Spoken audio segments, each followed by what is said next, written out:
서 머무니라. 아멘. 오늘은 기적 다음의 삶이라는 제목으로 본문의 말씀을 계속 살펴보겠습니다. 오늘 본문에 보면 다시 베드로가 전면에 등장하고 있는 것을 확인할 수가 있습니다. 그러니까 읽다 보면 그냥 자연스럽게 우리가 생각할 수 있겠지만 사실 베드로는 잠시 사라진 상태였고 다시 전면에 등장하고 있는 것을 확인할 수가 있죠. 8장 25절을 보면 두 사도가 주의 말씀을 증언하여 말한 후에 예루살렘으로 돌아갈새 사마리아인의 여러 마을에서 복음을 전하니라. 베드로는 8장 25절 이래로 사라졌습니다. 기록되어 있지 않다가 다시 오늘 말씀에 전면에 등장하여 사역을 감당하고 있는 모습을 확인할 수가 있는 것이죠. 여전히 중요한 역할을 감당했던 사도가 베드로이며 초대교회의 중요한 위치에 있는 인물이라는 점은 부인할 수가 없습니다. 주께서 스데반에게 또 주께서 빌립에게 그리고 주께서 바울에게 역사하실 때에 베드로는 뭘 하고 있었을까요? 여전히 주님께서는 베드로와 함께 계셨고 베드로는 오늘 말씀의 시작부터 이렇게 얘기하고 있죠. 두루 다니다가 베드로는 두루 다니고 있었어요. 이미 베드로는 지속적으로 주의 사역을 감당하고 있었다는 것이죠. 여전히 베드로는 교회를 세우고 성도들을 찾아가 신실하게 그 사역을 감당하고 있었습니다.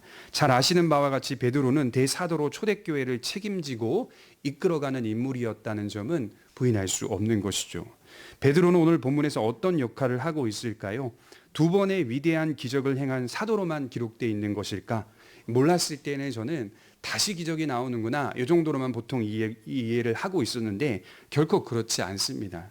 깊이 연구해 보면 오늘 이야기는 두 번의 기적을 그리고 있는 이야기일 뿐 아니라 뒤이어 바로 이어지는 10장에 최초의 완전한 이방인 개종자 고넬료 이야기를 위한 연결 무대를 마련하고 있다는 것이죠. 복음이 예루살렘으로부터 또 유대, 사마리아 그리고 이방 땅으로 힘차게 약진하고 있는 모습을 자연스럽게 이 기적의 이야기를 통하여 그려내고 있는 것입니다. 그래서 지도상으로 보게 되면 룻다 그리고 조금 지나서 욥바 더 지나서 10장에 뭐가 나오죠? 백부장 고넬료가 사는 가이사라로 뻗어가거든요. 이게 해안 지역이거든요.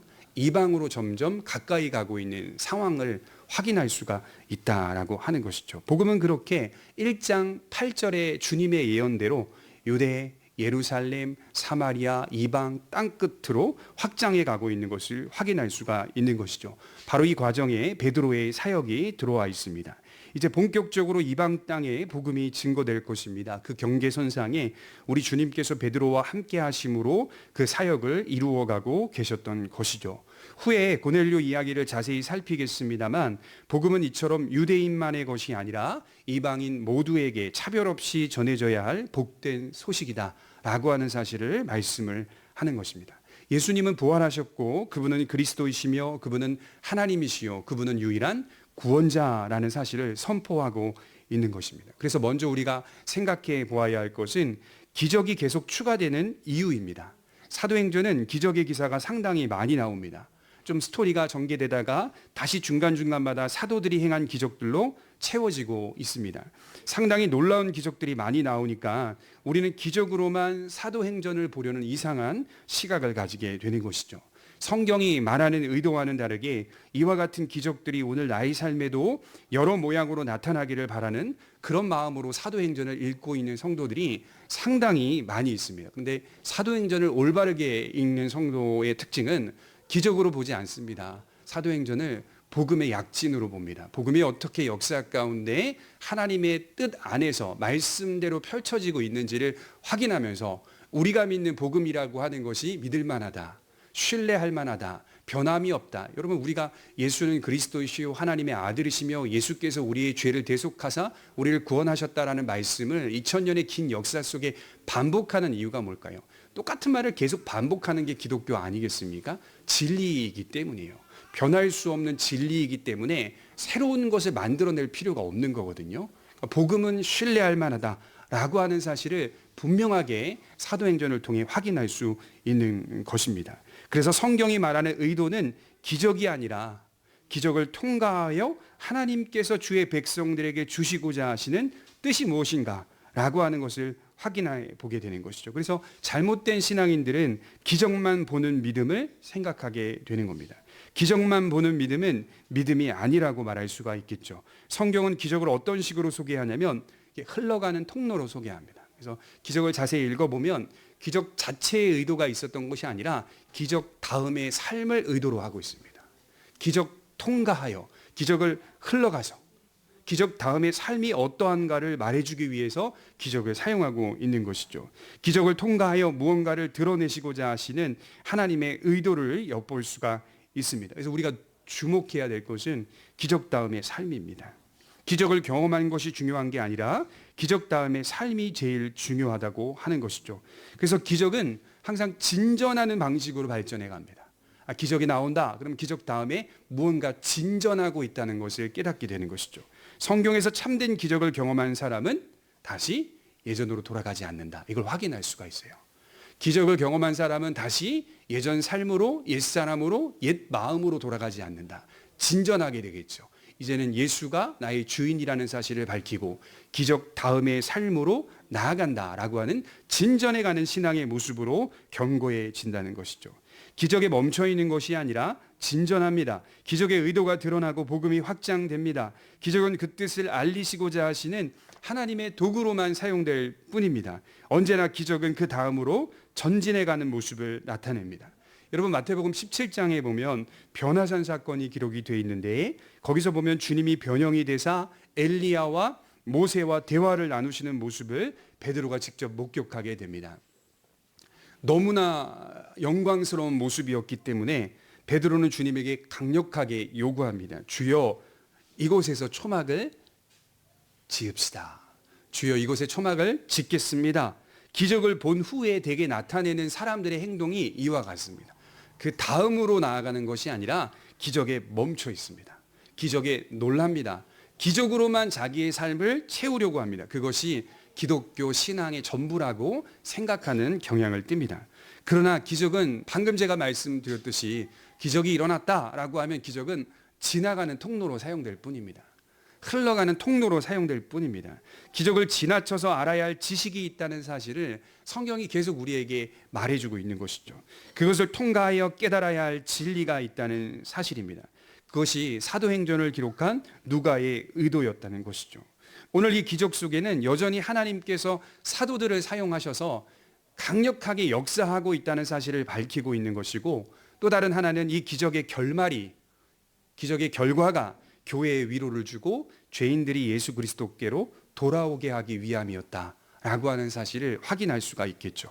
그래서 우리는 항상 성경에서 나오는 기적이나 표적들을 보며 거기에 멈춰 있으면 안 되죠. 그러면 신앙을 어떻게 생각한다? 이벤트로만 인식하게 되는 것이죠.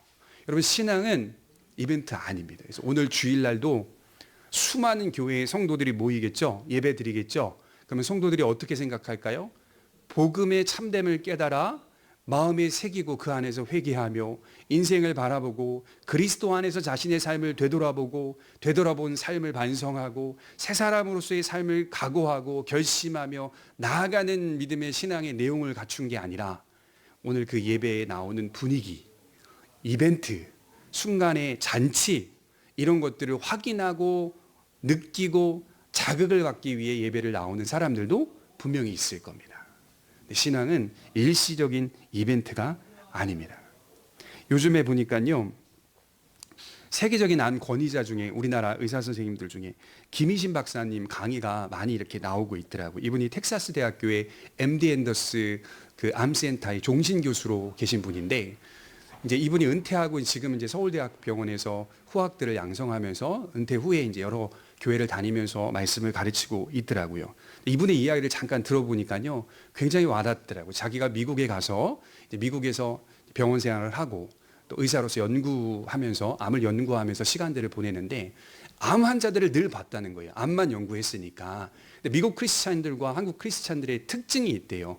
한국 크리스찬들은 암에 걸렸을 때 정말 지나치게 많이 절망하고 원망하고 펑펑 눈물을 쏟아내는가 반면에 미국 크리스찬들이 암에 걸렸을 때에는 잘 받아들이고요. 그 암을 통하여 하나님이 내게 말씀하시는 뜻이 무엇입니까? 라고 하면서요. 병상에서 믿음이 강해지게 해달라고 기도한다는 겁니다. 물론 한국 크리스찬 중에서 성숙한 성도들도 있겠지만 대체로 자기가 느끼기에는 한국 크리스찬들과 미국 크리스찬들의 신앙의 수준이 이렇게 다르다는 것을 자기가 많이 깨달았다는 거예요. 늘 한국 그리스도인들은 이게 왜 저에게 일어나야만 합니까? 원망하고 불평하고 기적을 바라면서 늘 서 있다는 거예요. 그리고 암 치료를 받을 때에도 치료 비용들을 제시하면요, 한국 크리스찬들은 제일 비싼 걸 고른대요. 그래서 비급여가 몇 천만 원짜리입니다. 그럼 그걸 고른대요. 돈이 없어도 그걸 고른대요. 그런데 미국 크리스찬들은 그렇지 않대요. 제일 저렴하고 표준화된, 돈이 있어도 표준화된 치료를 고른다라고 하는 걸 이야기하면서요, 되게 많이 제가 이렇게 깨달았습니다. 여러분, 무엇이 정말 참됨일까요? 기적만을 바라는 신앙인들의 특징이 한국 크리스찬들의 모습이라면, 정말 신앙을 바라며 그 안에서 하나님의 뜻을 묻고 믿음이 강해지게 해달라, 암이 걸렸을 때 암을 통하여 믿음이 강해지게 해달라고 기도하는 그런 사람의 신앙의 모습이 훨씬 더 하나님이 기뻐하시는, 진전해 가시는 방식이 아닐까요? 그런 모습들을 생각을 하게 되는 것이죠. 조금 더 들어가서 많은 기적 사건이 일어난 엘리야 시대를 좀 생각을 해 보았습니다. 열왕기상 17장 1절에 보면 길리앗에 우거하는 자 중에 디셉 사람 엘리야가 아합에게 말하되 내가 섬기는 이스라엘의 하나님 여호와께서 살아계심을 두고 맹세하노니 내 말이 없으면 수년 동안 비도 이슬도 있지 아니하리라 하니라. 여러분, 북이스라엘에 가뭄이 들었어요. 3년 6개월 정도 시간 동안 비가 내리지 않습니다.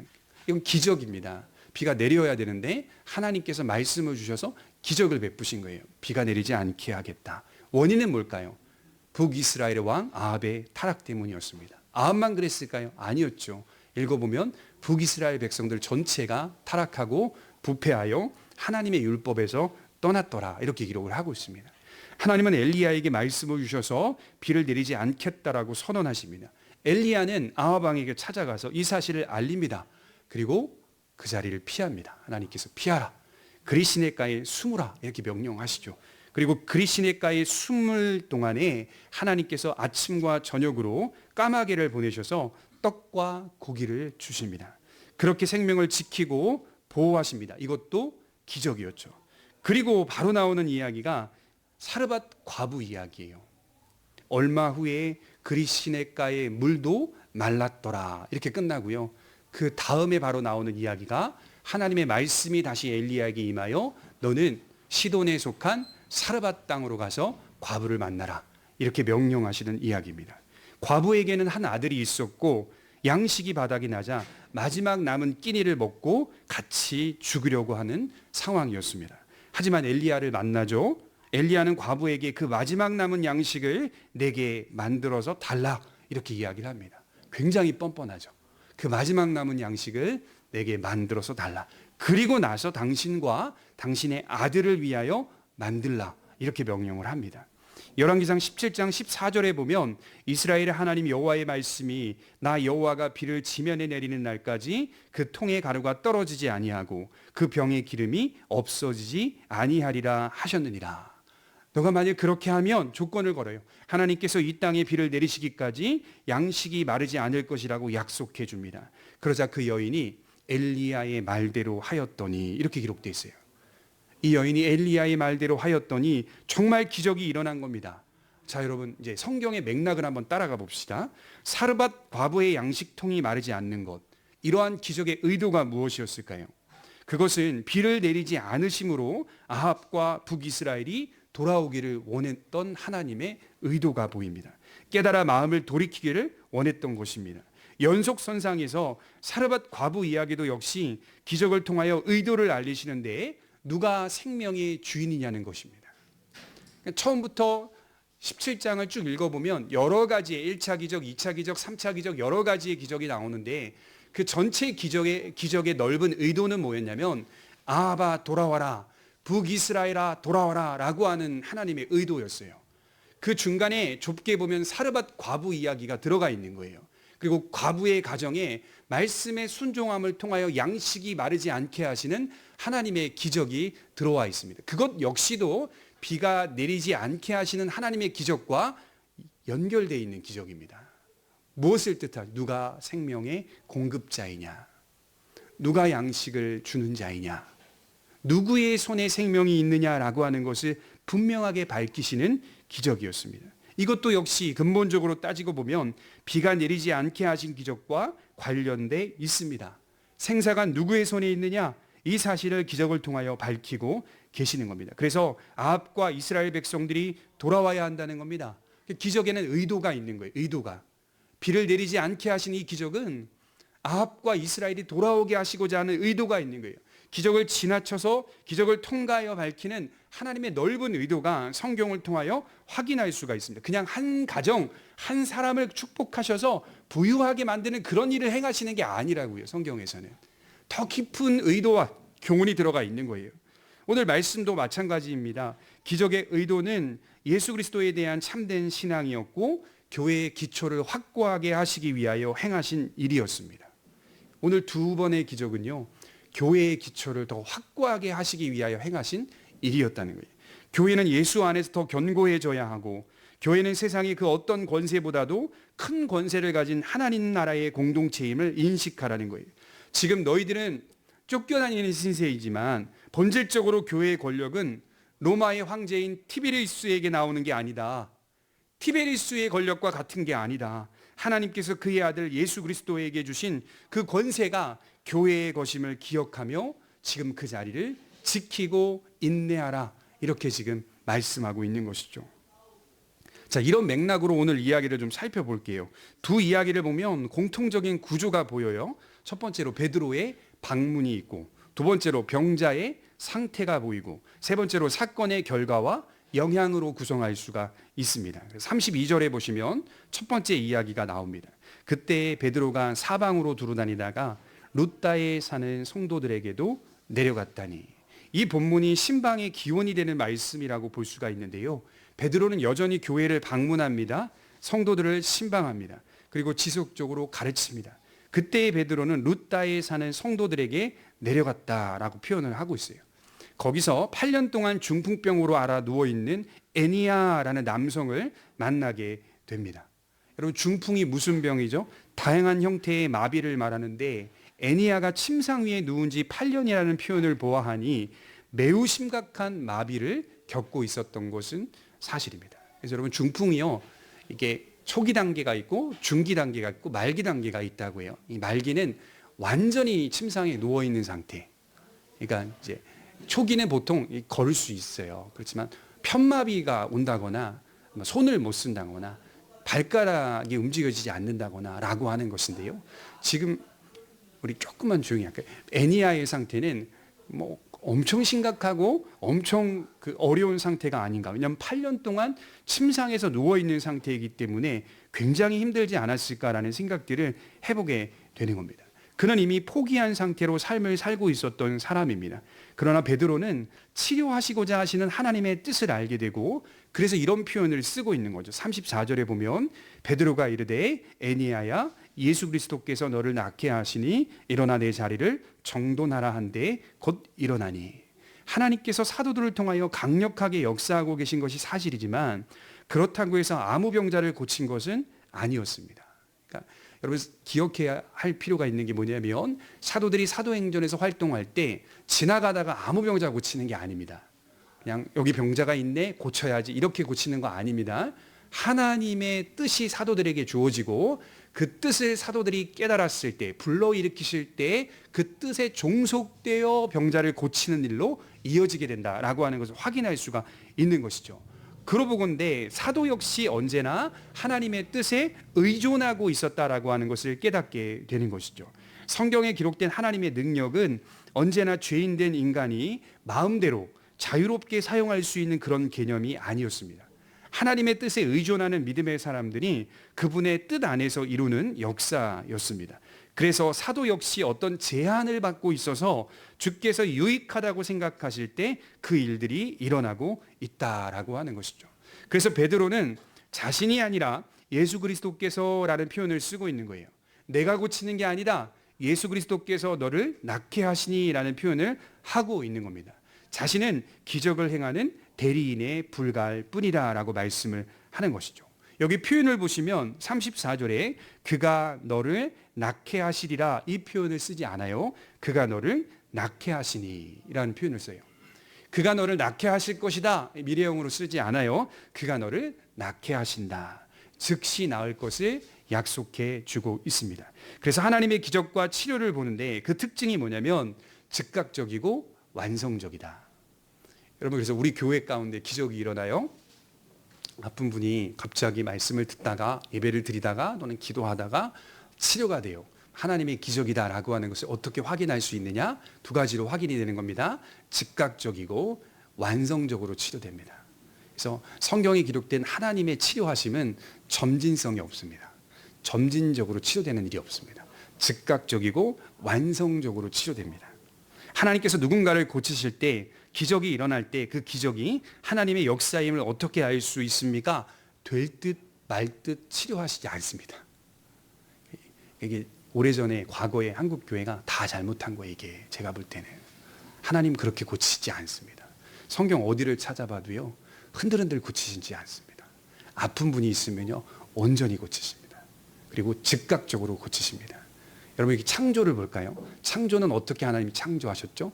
점진적으로 창조하지 않습니다. 하나님은 즉각적이고 완성적으로 창조하십니다. 사람을 완성하여 창조하십니다. 즉각적으로 창조하십니다. 하나님께서 병자를 고치실 때 즉각적입니다. 완성적인 치료였습니다. 완전히 나았습니다. 애매하게 나은 적이 없습니다. 점진적으로 고쳐주겠다고 하시지도 않습니다. 온전히 치료하십니다. 왜냐하면 그래야 하나님이 하신 일인 것을 분명하게 믿을 수 있기 때문입니다. 여기서 우리는 우리 자신들의 신앙을 점검해 볼 수 있는 귀한 교훈을 얻게 되는 것이죠. 애니야를 고치는 데에 34절에 그의 믿음을 사용하고 있더라는 거예요. 내 자리를 정돈하라. 무슨 뜻이죠? 떠날 준비해라.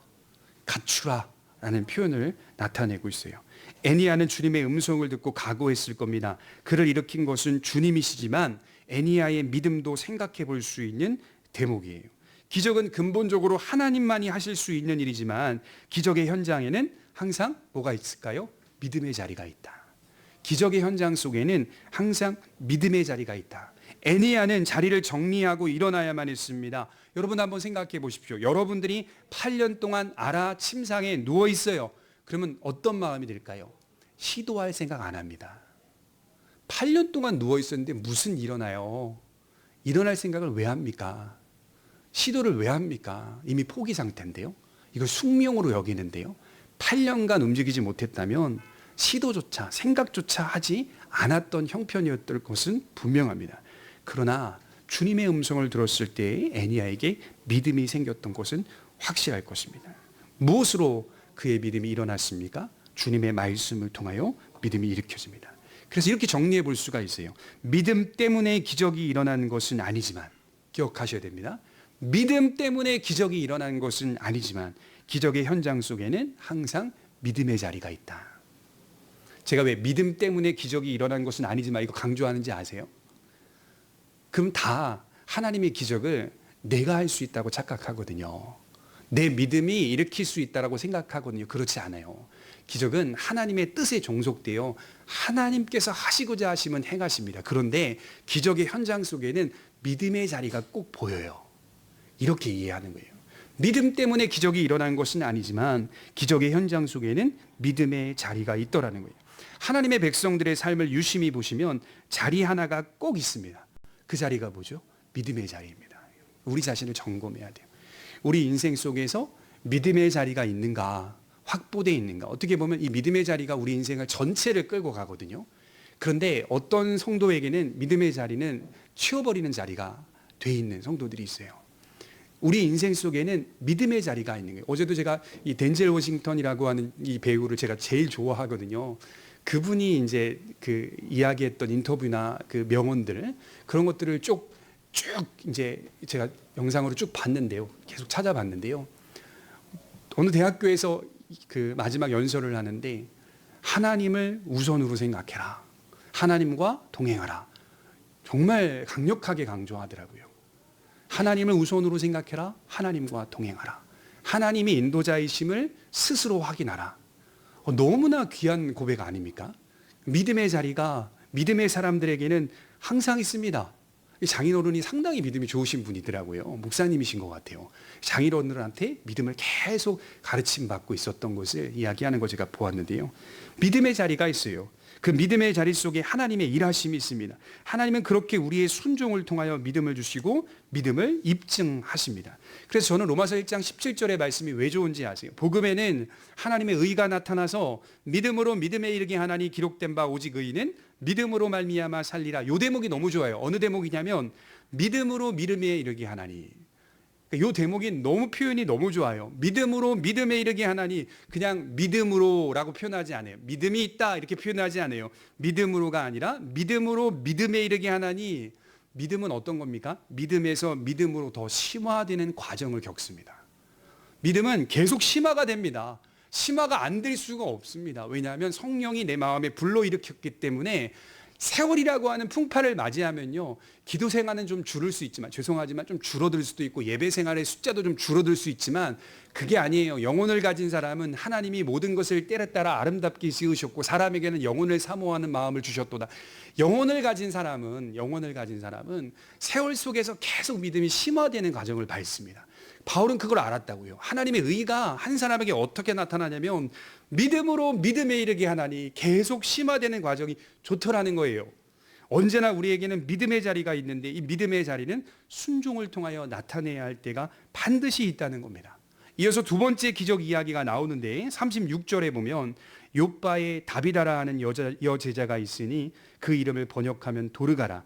선행과 구제하는 일이 심히 많더니. 베드로가 루다에서 교회와 성도들을 가르치며 보살피고 있을 때, 거기서 멀지 않은 지역입니다. 욥바가 루다에서 19km 정도 떨어진 지역입니다. 욥바에서 성도들이 찾아옵니다. 이유는 욥바의 다비다라는 여제자가 죽었으니 와서 살펴달라, 이렇게 고백하고 있죠. 여기서 또 흥미로운 부분이 발견이 되는데, 사도행전을 기록한 누가는 애니야는 남성, 다비다는 여성, 이렇게 양성을 한 쌍으로 기록함으로써 하나님의 은혜가 모두를 아우르고 포함한다라고 하는 사실을 말해주고 있습니다. 제가 특별히 놀랬던 게 뭘까요? 특히 고대 사회에서는 이 마테테스라고 하는 제자라는 표현은 주로 남성에게만 사용했습니다. 여자에게 제자라는 표현은 거의 안 써요. 고대 사회에서는. 당시는 헬라 문화권이었기 때문에 당시 최고의 철학자인 소크라테스, 플라톤, 아리스토텔레스 같은 현인들 역시 아이들이나 여성들에 대하여 잘못된 견해를 가지고 있었습니다. 그래서 여러분들, 이 유명한 철학자들이 다 맞지 않아요. 되게 나쁜 습성들도 굉장히 많이 갖고 있었거든요. 제가 어떤 의사가 쓴 책을 봤는데요, 미국 의사분인데 그분이 말하기를 자신은 히포크라테스를 썩 좋아하지 않고 신뢰하지도 않는다고 했어요. 그 이유는 히포크라테스의 사료 속에는 아이들이나 여성들에 대한 따뜻한 기록이 없다라고 하는 겁니다. 어디에도 발견되지 않았다는 겁니다. 그러나 자신이 기독교로 개종한 이유는 그 고대 사회에 예수께서 아이들이나 여성들을 매우 사랑하셨다라고 하는 사실을 발견했기 때문이다, 이렇게 말을 합니다. 우리 주님은 정말 누구나 할 것 없이 사랑하고 계셨어요. 이분은 미국에서 어떤 의사냐면 소아 청소년과 의사예요. 아이들을 전문적으로 다루고 있는 의사이기 때문에 그걸 확인한 거죠. 고대 시대의 그런 문화 속에서도 우리 예수님은 동일하게 모든 사람들을 은혜의 대상, 자비의 대상, 사랑의 대상으로 보았다는 거예요. 오늘 누가 역시 의사 아닙니까? 누가 역시 그런 표현을 사용하고 있어요. 누가는 지금 다비다를 그냥 여성으로 소개하지 않아요. 여제자로 소개합니다. 그리고 나서 제자의 참된 모습을 덧붙이고 있어요. 남성들아 깨달아라, 이 얘기하는 것 같아요. 남자들아 뭐하냐? 그래서 인류 역사는요, 여자가 이끌어온 역사다, 이게 틀린 말은 아닙니다. 제가 볼 때는 여성 신장이 많이 되고 있지만, 인권에 대한 신장이 많이 되고 있지만 실제 보이지 않게끔 여성들의 영향력이 엄청나게 많았던 것이 인류의 역사였다는 것이죠. 참된 신앙이 어떠한 것인지를 다비다를 통하여 확인할 수 있게 해준 것입니다. 우선 여제자라고 하니까요, 그녀에게는 신앙이 있었다, 이걸 발견할 수가 있겠죠.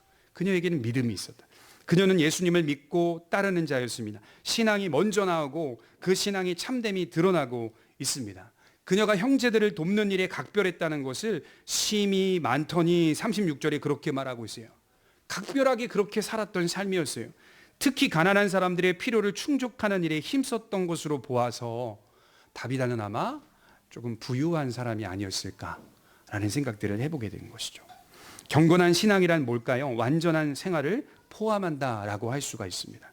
맥락상 그녀를 굉장히 많이 칭찬하고 있습니다. 본이 되는 제자가 무엇인가라는 것을 이 여제자 다비다를 통하여 드러내고 있는 것이죠. 여러분 야고보서 2장 15절을 한번 찾아보겠습니다. 야고보서 2장 15절입니다.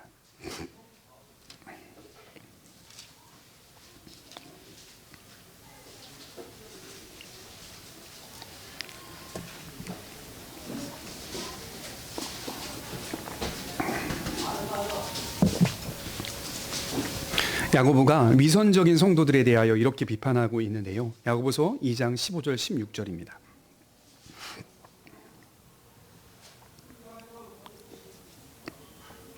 같이 읽겠습니다. 시작.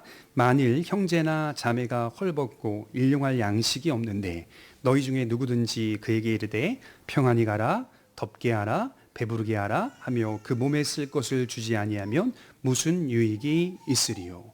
여러분 생각해 보십시오. 초대교회에 이런 성도들이 있었다는 거예요. 증명되었기 때문에 이 말을 하고 있는 거거든요. 어려운 사람이 교회에 들어와서 슬퍼합니다. 그랬더니 하는 말이 평안해라 이렇게 말을 던져줍니다. 추워요 그랬더니 덥게 하라 이렇게 표현합니다. 배고파요 그랬더니 배부르게 하라. 이게 자비라는 거예요. 이게 위선적인 자비라는 겁니다. 다비다는 그렇지 않았다라고 하는 것을 누가가 말해주고 있는 거예요. 다비다는 몸소 자비를 베풀었던 사람이었다라고 표현을 하고 있는 것이죠. 우리 신앙을 점검할 수 있는 중요한 본문이라고 생각을 합니다. 지금 욥바에 살던 수많은 형제자매들이 다비다의 죽음 앞에 슬피 울고 있으며 베드로가 도착했을 때 39절에 보시면 다락방에 수많은 과부들이 모였어요. 다비다가 살아생전에 자신들의 겉옷과 속옷을 만들어 주었다는 사실을 내보이면서 설명하고 있어요. 눈물을 흘리며. 그러니까 옷들, 다비다가 만들어준 옷입니다라고 다 보여주고 있어요. 다비다의 선행과 구제가 주로 의류 관련된 일이었다는 것을 확인할 수가 있죠. 그러니까 구호품에 관련된 일이었던 것 같아요. 히브리어로 다비다, 헬라어로는 도르가라는 이름인데요. 이 도르가라는 이름의 뜻이 뭘까요? 노루, 사슴이라는 뜻입니다. 여러분 아가서 8장 14절에 보면 솔로몬이 이렇게 말씀하죠. 내 사랑하는 자야 너는 빨리 달리라. 향기로운 산 위에 있는 노루와도 같고 어린 사슴과도 같아라. 도르가라는 말입니다. 도르가. 사슴이 헬라어로 도르가, 노루가 도르가. 그녀는 사랑스러운 여성이었다라고 하는 사실을 말해주고 있어요. 그녀는 마치 열매가 가득 달린 나무와도 같았다라고 말했습니다. 누가 말할게요? 제가 아니라 칼빈이 말했어요. 그녀는 툭 건드리기만 해도 열매가 툭 떨어지는 나무와 같았다. 너무 표현이 서정적이에요. 시골에서 이거 잘하신 분은 아시죠? 가득 달린 열매 조금만 건드려도 그냥 맥없이 탁탁 떨어지잖아요. 그녀는 그런 사람이었다는 거예요. 풍성한 열매가 가득 달린 나무와도 같았다. 우리의 믿음이 다비다와 같이 바른 믿음과 동시에 삶을 포함하고 있다는 것을 기억하셔야 하는 것이죠. 이제 베드로는 욥바에 도착합니다. 그런데 약간 애매한 지점이 또 생겨요. 다비다가 죽었는데 그녀의 시신을 씻기고 여기까지는 좋아요. 그런데 약간 어려운 부분이 있는데 다락에 누였다라고 기록되어 있습니다. 37절에 보시면 그때 병들어 죽음에 시체를 씻어 다락에 누이니라. 여러분 유대인들은요 사람이 죽으면 매장하는 것이 당연한 일입니다. 다락방에 올려놓지 않아요. 유대인들은. 유대 장례는 절대 다락에 올려놓지 않습니다. 뭐 애굽 같은 경우, 이집트 같은 경우에는 장례 문화가 굉장히 샤머니즘적이고 미신적이기 때문에 다른 데에 어떤 시신을 안치하는 일들은 있지만 보통 유대인들은 바로 장례 전차를 준비해서 매장하는 일에 이제 힘쓰게 되는 것이죠. 그래서 다락에 올려놓았다. 사람이 죽게 되면 다락방 같은 곳에 안치하지 않습니다. 바로 씻기고 매장합니다. 그것이 원칙이에요. 그런데 이날은 달랐습니다. 매장을 하지 않고 다락에 안치합니다. 분명히 장례 준비 절차를 진행하고 있었습니다. 시신을 씻겼다는 것은 장례 절차에 돌입한 겁니다. 씻기고 뭡니까? 향수를 뿌리겠죠. 향품을 바르겠죠. 하지만 그들에게 왠지 모를 기대감을 가지고 있었던 것이죠. 당시 베드로가 가는 곳에 주님의 권능이 나타나고 있었기 때문에 이 사실을 알고 있는 그들 입장에서는 기대할 수 있는 일이었습니다. 다만 그렇게 되지 않을 경우조차 예상하고 있었기 때문에 그래서 칼빈은 이 부분이 상당히 애매한 태도를 취하고 있었다라고 해석을 하더라고요. 이건 비난은 아니고요. 베드로가 와서 장례를 치러주든 아니면 고쳐서 역사가 나타나든 어떤 일이든 할 준비를 하고 있었다. 장례가 진행이 되든 살려내든 어떤 준비든 하고 있었다 이 얘기를 하는 거예요. 다만 그들 입장에서는 이 신앙의 은인이 조금 더 자신들과 함께 있기를 간절히 바랬던 것은 분명합니다. 여기 베드로를 생각해 볼까요? 조금 난처하지 않았을까 이런 생각을 해봅니다. 조금 전에는 베드로가 8년 동안 일어서지 못하고 누워서 마비로 지낸 중풍병자를 고쳤습니다. 여러분 그 일도 사실은 이게 불가능한 일입니다. 물리적으로도 불가능한 엄청난 일을 하고 어디로 넘어왔죠? 욥바로 넘어왔어요. 그런데 웬걸 더 어려운 일이 기다리고 있어요. 기적의 정도와 수준을 고려할 때도 이전의 기적보다 지금 기적이 훨씬 어려운 기적이라고 볼 수가 있겠죠. 그러나 하나님의 능력으로 볼 때에는 중풍병을 고치는 일이나 죽은 자를 살리는 일은 둘 다 똑같습니다. 여러분 하나님의 능력으로 볼 때에는 무엇이 쉽고 무엇이 어렵고 하는 문제가 아니라는 거예요. 가만히 제가 우주에 대해서 묵상을 해봤습니다. 우주 창조가 더 하나님께는 쉬울까? 더 어려울까? 죽은 사람을 고치고 살리는 일이 더 어려울까? 쉬울까? 고민해 보니까 우주를 창조하신 하나님이시라면 죽은 자를 살리시는 것이 어렵진 않을 것이다. 이런 생각이 들더라고요. 무에서 유를 창조하신 하나님이시라면 죽은 자를 살려내는 것은 어렵지 않습니다. 하나님에게는 무엇이 쉽고 어렵고 하는 문제가 아니다. 다만 하나님의 뜻이 그러한가입니다. 그게 제일 중요한 것이죠. 하나님께서 고치신다 하시면 병의 유무와 수준, 정도와 상관없이 지나가듯이 일어나는 일입니다. 그래서 하나님의 뜻이 제일 중요합니다. 우주를 창조하신 하나님께서 죽은 자를 고치신다는 것이 과연 어려울까? 그렇지 않습니다. 부활하여 영생을 주시는 하나님께서 일시적으로 사람을 다시 살게 하신다는 것은 결코 어려운 일이 아닐 겁니다. 그래서 결과가 말해주고 있듯이 하나님은 다비다를 살리셔서 하나님만이 생명의 주인이심을 드러내 보이십니다. 분명히 베드로는 지난번 에니야를 살렸던 것처럼 이 일을 예수 그리스도의 이름으로 시행하였을 것입니다.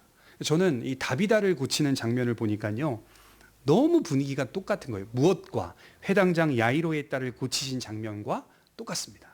거의 흡사한 분위기를 연출하고 있습니다. 마가복음 5장 40절에 보면 그들이 비웃더라. 예수께서 그들을 다 내보내신 후에 아이의 부모와 또 자기와 함께한 자들을 데리시고 아이 있는 곳에 들어가사 그 아이의 손을 잡고 이르시되 달리다 쿰 하시니 번역하면 곧 내가 내게 말하노니 소녀야 일어나라. 소녀야 일어나라. 여러분 베드로 역시 뭐라고 말했죠? 다비다에게 달리다 쿰한 거예요. 다비다야 일어나라. 무슨 말입니까? 주님이 하신 그 일의 연속이었다라고 하는 거예요. 지금 눈에는 주님이 보이지 않아요. 예전에는 예수님이 직접 활동하셨던 사역이었다면 지금은 주님이 보이지 않아요. 주님이 영으로서 베드로와 함께 하심으로 주님의 사역을 계속 이어가고 계신다라고 하는 것을 설명하고 있는 것이죠. 이 일에 대한 결과와 영향은 어땠을까요? 에니야를 고친 기적이든 다비다를 고친 기적이든 영향은 하나였습니다. 우리 42절 한번 볼까요?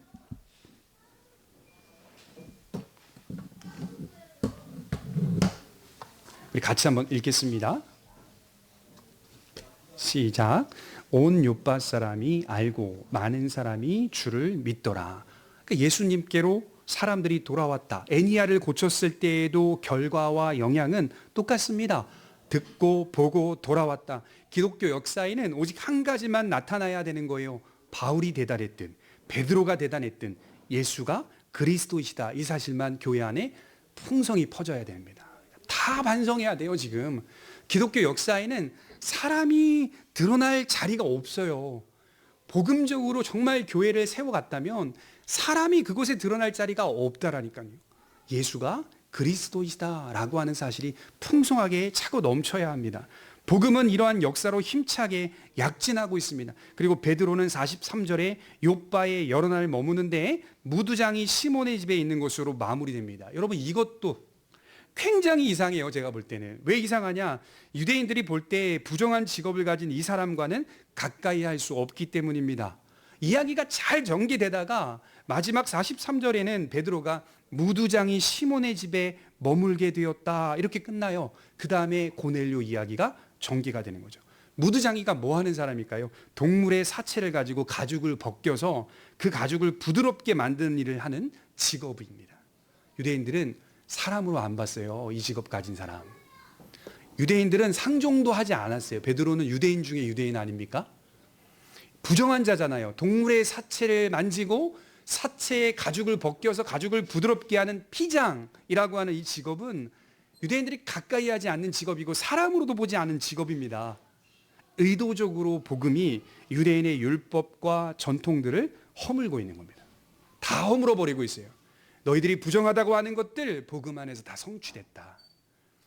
베드로는 거리낌 없이, 그러니까 정말 베드로가요, 복음을 좀 덜 깨달아가지고 나중에 바울에게 혼났더니 말았더니 막 이렇게 얘기하지만 아닌 것 같아요. 제가 볼 때는 처음부터 그리스도 안에서 부활을 경험하니 복음이 율법 안에서 어떻게 통일되고 있는지를 깨달았기 때문에 전혀 개의치 않고 서슴없이 이방인들에게 다가가고 이러한 직업을 가진 자를 사랑하고 그를 특별히 배려하며 그와 함께 유숙하고 있다는 것을 볼 때 무두장이의 시몬 입장에서는 나와 함께하고 계시네. 베드로가 우리 집에 머물겠다고 하시네. 그 수많은 사람들의 집이 있을 거 아니에요. 다비다가 살아났죠. 누구의 집에 가야겠어요? 다비다의 집에 머무는 게 자연스럽잖아요. 그렇잖아요. 다비다의 집에 머물지 않고 무두장이 시몬의 집에 가서 여러 날 머물고 있는 베드로의 모습을 보십시오. 일부러 율법을 다 깨버리고 있는 거예요. 일부러 유대적 전통들을 다 깨버리고 있는 거예요. 그게 복음이 아니다라고 하는 것을 허물고 있어요. 이제 율법이 아니라 예수님의 복음의 운동이 본격적으로 전개될 것을 예고해 주고 있습니다. 그리고 나서 나오는 이야기가 고넬료 이야기가 나오는 겁니다. 여러분, 고넬료 이야기의 핵심이 뭡니까? 환상이잖아요. 환상 중에 내용이 뭐죠? 부정한 것과 정한 것이잖아요. 그죠? 부정한 것과 정한 것. 그래도 베드로가 어떤 건 부정합니다. 어떤 것은 정한 겁니다. 먹지 못하겠습니다. 막 환상을 보면서 막 고민할 때 하나님께서 먹으라. 다 통일됐다는 거예요. 어떤 게 부정하냐, 어떤 게 깨끗하냐 이런 거 없다. 복음 안에서 주께서 다 성취하셨으니 가서 백부장 고넬료를 만나라. 그렇게 시작되는 것이 고넬료 이야기 아닙니까? 그리스도 안에서 성취되었다는 사실을 말해주고 있어요. 기존의 생각과 틀 그리고 사고와 습성들을 복음이 바꾸어 버렸어요. 목숨을 걸고 고수했던 유대적 신앙과 전통은 복음을 통하여 허물어지게 되고 복음을 통하여 더 풍성하게 이해될 수가 있었습니다. 여러분, 우리 조선 땅에 복음이 들어왔을 때 아펜젤러와 언더우드 선교사님이 복음을 심어 교회를 세웠을 때 복음이 죄인된 영혼을 구원하는 역할도 있었지만 제일 중요한 역할이었지만 중요한 결과를 만들어냈지만 우리나라에는 복음이 들어옴으로 무슨 일이 일어나냐면 사람들이 가지고 있었던 기존의 사고와 생각과 습성과 틀들을 다 부셔버렸어요. 무엇이 했냐? 복음이 했습니다. 복음이. 인본주의가 한 게 아니라 복음이 했다고요. 복음이 사회와 경제와 교육들을 다 바꾸어 버렸습니다. 여성은 뇌가 없다라고 말했던 시대 아닙니까? 그런 시대에 여성과 남성이 동일하고 여성도 배워야 한다. 여러분, 유관순 책만 봐도요. 유관순의 아버지가, 유관순 집안이 기독교 집안 아닙니까? 배워야 된다, 여성도. 그 시대에 그렇게 말을 하고 있더라고요. 배워야 한다. 그래서 이화학당 찾아가서 공부한 것 아닙니까? 복음이 이렇게 모든 기존의 사고와 습성과 틀을 바꾸어 버렸어요. 조선의 황제는 뭐 했죠? 계속 쇄국 정책 했잖아요. 쇄국 정책이 뭡니까? 타락한 기득권들이 무서워서 백성들이 깨어날까봐 잠그는 거예요. 문을 잠궈버리는 거예요. 밖에 있는 여러 문화와 교육들이 들어오지 못하도록 잠궈버리는 거예요. 그거 하고 있을 때 외국 선교사들이 들어와서 기존의 사고와 틀을 다 깨버립니다. 그리고 나서 한국 사회가 조금씩 건전해지고 있었다는 것을 우리가 지금 경험하고 있는 건 아닙니까? 기존에 고수했던 모든 체계들을 다 박살내고 허물어 버립니다. 복음을 통하여 이 일들이 일어난 겁니다. 생각을 해보니까 하나님께서 오늘도 우리 속에서 무슨 일을 하시는가? 복음을 통하여 구원을 주시기도 하지만 말씀 안에서 우리의 생각과 틀과 잘못된 사고와 습성들을 바꾸어 가고 계십니다. 예수님을 잘 믿는다는 것은 뭘까요? 그간의 잘못된 생각들을 뜯어 고친다는 의미입니다.